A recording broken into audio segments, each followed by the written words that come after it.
Hey everyone, hi, welcome back to my channel. I'm so excited to talk with you today about Red Dragon, which is by Thomas Harris, originally published in 1981 it is known to be part of the Hannibal Lecter series, the Hannibal the Cannibal series, right? It is classified as a psychological horror, and I'm going to tell you how I got to picking it up, what I thought about it, what is it all about, and an assessment on whether it might be good for you to read as well. So I'm really excited to get into this with you. If you're new to my channel, then know that I'm Shelly. I love to read and to talk about what I'm reading. Really, that's the thing. And so I'm so excited to dig into this book with you. If you're not yet subscribed, maybe subscribe. Without any further rambling on, let's go ahead and get into the meat of this video. How did I get to picking this book up? It's a little outside my normal reading range. I typically read literary fiction, nonfiction, and historical fiction. Those are like my main gig. That is my main gig, I guess, in children's literature. I'm a children's librarian, and so that's part of my reading as well. So, how did I get here? Well, I had recently finished Takedown by Lila McElwaite, which was about one woman's fight against Pornhub and exposing that website and company for the gross misconduct that was being conducted both on their site and behind the scenes. That book was so interesting. It was so gripping, partly because I learned just an absolute ton, and partly because it was structured so well. It was an investigative journalistic piece that just had a rip-roaring pace. So after I finished that, I got to my phone and I texted a friend of mine, Steve Donahue. Steve is a book critic here on BookTube. He does it in his real life as his day job. He writes book reviews for his day job. And I was like, what do you have to recommend that will be gripping? Just like Takedown, essentially. And he was like, have you read, or I can't remember, have you read Red Dragon? And I was like, no. So it was a strong suggestion from him, and I decided to pick it up. So what is Red Dragon about? Well, it starts with an FBI, someone in the higher ranks, Crawford, going to a retired agent's house, Will Graham, trying to get Will Graham to take on a new case, even though Will Graham is retired. Interestingly, my son is named Graham, so some of the little wires will get crossed, and I would just be delighted to see my son's name on the page. I know it's not a unique name, just a random aside of the experience, at least for me. So Will Graham, his past was that he had caught a couple of previous serial killers, and some that were very, very well known, that were like wreaking a lot of havoc in both the newspaper, on the news, and, just spreading a lot of terror. And so he had caught a couple. He was successful. He was actually able to catch up with these guys and stop them from making their next move. And one of whom was Hannibal. And I believe that's established really quickly. Hannibal Lecter. And so Will Graham, sort of very famously on his resume, has the fact that he caught Hannibal Lecter, and yet it came at a really high price because he didn't walk away from that encounter, though there's not a lot of details, but it is alluded to, I think, in that very first chapter, or at least in the very first couple of chapters, that he did not walk away from that encounter with Hannibal unscathed, though it resulted in catching up with this creep, essentially. So Crawford's trying to get Will Graham to work on this new case from the Tooth Fairy. And, there's a lot of mystery as to like who this Tooth Fairy is.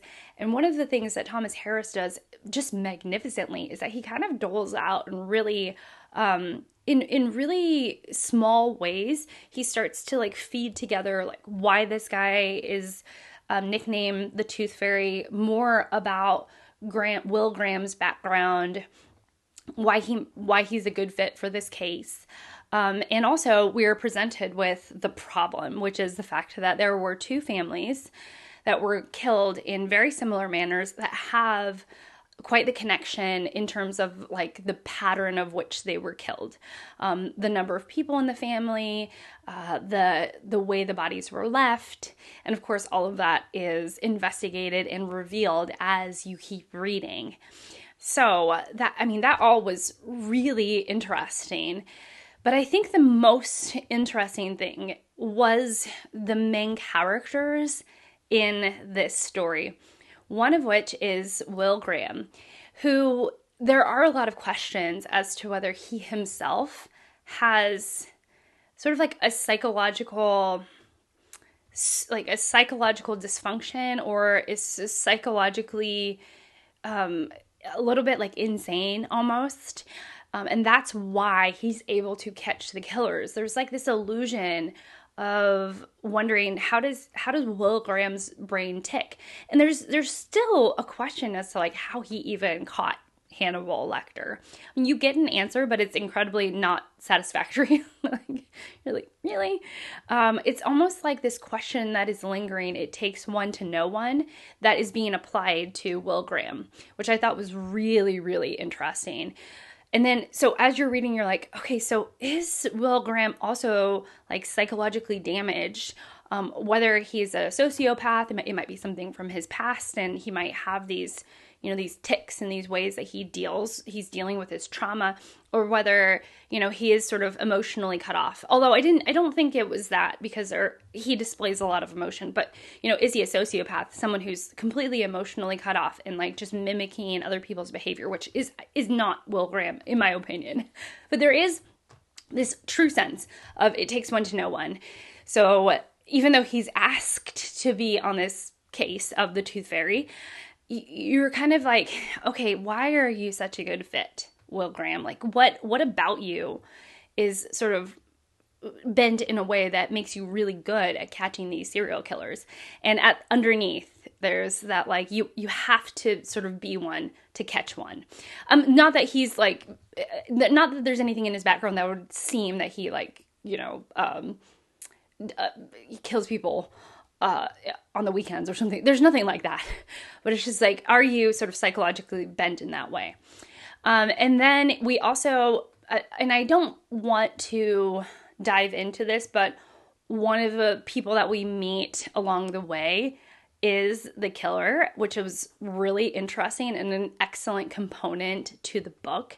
But then we also meet Hannibal Lecter, and it really is more of a meeting than anything. And in this, one realizes just how brilliant Hannibal is. He is a doctor, a doctor of psychology. He's able to read people incredibly well. And he, to me, would be like, I think your classic psychopath, where I don't know if there's anything in there, and that what he's reading is just trying to attune to human nature so that he can mimic it and sort of mask anything that's going on within himself, because he doesn't know how to relate to others. Like, that part of him is missing. Like, he might be like truly evil. But we don't really see that. But even in his short interactions within the book, you just see like how utterly brilliant Hannibal Lecter is and what he picks up on, and then how he uses it to like dig at somebody or to like get under their skin. And so that was really interesting. So we have the Tooth Fairy that we end up meeting and getting to know. We have Will Graham, we have Hannibal, among other characters, because it's a multi-perspective, like investigative, psychological horror book. And so we have even more than that. We have more. But Thomas Harris does an amazing job, like introducing you to who those people are and keeping you grounded as to whose head you're in. It's very clear. That was not difficult at all.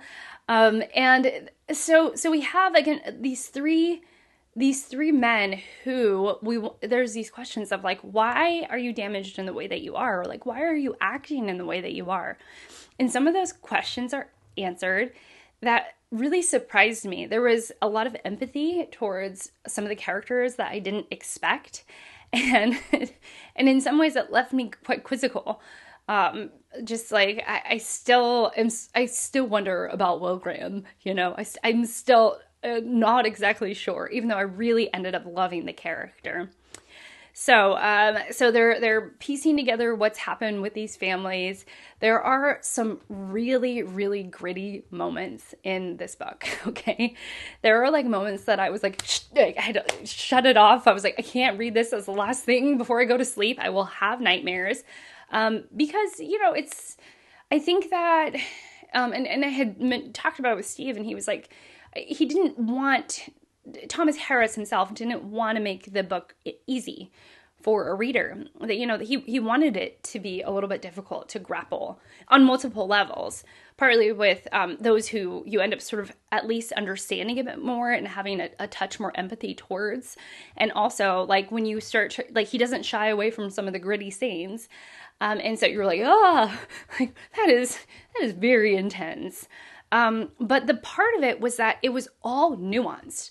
All of the characters were nuanced, from Will Graham to like this sleazy, gross, disgusting reporter, Freddie Louds, I believe, who is just like using the Tooth Fairy in his news reporting to like bolster his career, which is super gross. And he does some wildly unethical things. There's like Crawford, I can't remember, but that's what his name is, like the higher up in the FBI, who you like he's trying to get to the bottom of the case. There's a lot of pressure on him. And then there's this ticking time bomb of like, when is the Tooth Fairy going to strike next? And can the FBI get ahead of it before they actually strike, or before this guy actually strikes? And so in some ways that we have this like dramatic irony where we know more than the FBI knows, and you're like, oh my gosh, like just put the pieces together. So it created that sense of urgency. So it was like there was like the grossed out moments, the sense of urgency, the like twisted, empathetic yet dark characters. Then we get like the stories of different characters that really shed a light on who they are and why they are acting the way that they're acting. And all of this comes to coalesce to being Red Dragon, which Red Dragon itself was a pretty creepy thing. So, but I cannot get over a couple of things. First, the pacing was excellent. For whatever reason, it reminds me of the Luminaries, not because... The Luminaries by Eleanor Catton, which was truly a brilliant piece in terms of pacing. But there was just something like drawing out the pace on a time scale, and how he put it together and revealed different pieces of information was just genius. It was smart. It was smart writing.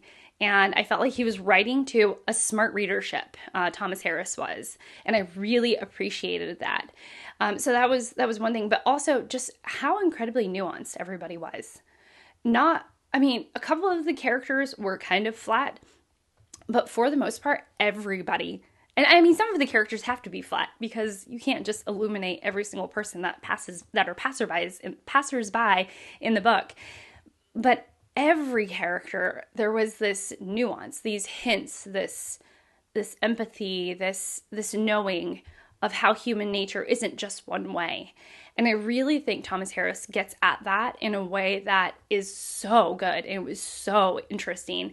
And it makes me think that like he himself was a really like very interested in human nature and really understood some things in a very wise way about human nature that comes through in the book.